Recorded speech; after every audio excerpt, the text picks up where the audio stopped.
Okay. നിങ്ങൾക്ക് apple haters ആയിട്ടുള്ള friends ഉണ്ടോ? എന്നാൽ അവർക്ക് എന്തായാലും ഇത് അയച്ചു കൊടുക്കുക. ഒരു അടിപൊളി സാധനം കിട്ടിയിട്ടുണ്ട്. കഴിഞ്ഞ ദിവസം iPhone 5s ആപ്പിൾ ഒരു സോഫ്റ്റ്വെയർ അപ്ഡേറ്റ് കൊടുത്തു. ഓക്കെ, 13 വർഷം മുന്നേ ഇറങ്ങിയ ഫോണാണ്. അവർ ഓൾറെഡി ഇതിനെ ഒബ്സൊലീറ്റ് ആയിട്ട് കണക്കാക്കുന്നത്. കാരണം അന്നത്തെ ചിപ്പും പെർഫോമൻസ് ഒക്കെ വെച്ച് ഇന്നത്തെ സാധനങ്ങൾ ഓടിക്കാൻ പറ്റില്ല. സോ അവർ ഓൾറെഡി അതിനെ ഒബ്സൊലീറ്റ് ആയി കണക്കാക്കുന്നു. പക്ഷെ എന്നിട്ട് ഒരു സോഫ്റ്റ്വെയർ അപ്ഡേറ്റ് കൊടുത്തു. അത് എന്തിനാന്ന് പറഞ്ഞു കഴിഞ്ഞാൽ ഈ ഡിവൈസിൽ iMessageഉം ഫേസ് ടൈമും പോരാതെ ഡിവൈസ് ആക്ടിവേറ്റ് ചെയ്യാനും വേണ്ടി ഒരു സർട്ടിഫിക്കറ്റ് ഉണ്ട്. ആൻഡ് ബൈ ഒറിജിനൽ ഡിസൈൻ ആ സർട്ടിഫിക്കറ്റ് എക്സ്പയർ 2027 ഈ അപ്ഡേറ്റ് വന്നതോടെ ആ സർട്ടിഫിക്കറ്റ് എക്സ്പയറി അവർ എക്സ്റ്റെൻഡ് ചെയ്തു. എന്ന് പറഞ്ഞു കഴിഞ്ഞാൽ ഈ ഫോൺ എന്തോ കാരണവശാൽ ഉപയോഗിച്ചുകൊണ്ടിരിക്കുന്ന ആൾക്കാർക്ക് ഇനിയും ഭാവിയിലേക്ക് ഉപയോഗിക്കാൻ വേണ്ടി എന്ന് പറഞ്ഞാൽ അത് പെട്ടെന്ന് ഒരു ദിവസം നിന്ന് പോകാതിരിക്കാൻ വേണ്ടി. അപ്പോൾ നിങ്ങൾ ആലോചിക്കണം, ഇവിടെ പല സ്മാർട്ട് ഫോൺ മാനുഫാക്ചേഴ്സും സ്ക്രീനിൽ അവർ പുതിയതിറക്കിയ ഫോണിൽ സ്ക്രീനിൽ LED ലൈൻ വന്ന് അത് അവരുടെ അപ്ഡേറ്റ് കൂടെ ആട്ടോ വരണേ.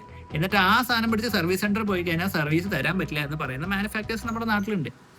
അപ്പോൾ എല്ലാവരും എടുത്ത് ഊക്കുന്ന ആപ്പിള് 13 വർഷം മുന്നേ ഇറങ്ങിയ ഫോണിന് ഇങ്ങനെ ഒരു അപ്ഡേറ്റ് കൊടുത്തു. അപ്പോൾ വേറൊരു കാര്യം കൂടി ഉണ്ട്. ഈ 13 വർഷം മുന്നേ ഗൂഗിൾ പിക്സൽ ഇറങ്ങിയിട്ട് പോലുമില്ല. ഓക്കെ, അന്ന് Nexus 5 എന്തോ ആണ്. അതൊക്കെ ഗൂഗിൾ എന്നെ വിട്ട കേസാണ്.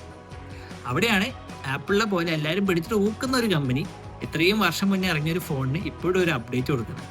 സോ മേ ബി ആൾക്കാർ കണ്ണും അടച്ച ഐഫോൺ ചൂസ് ചെയ്യുന്നതിന് ഒരു കാരണം ഉണ്ടെന്ന് ഇപ്പോൾ മനസ്സിലായില്ലേ.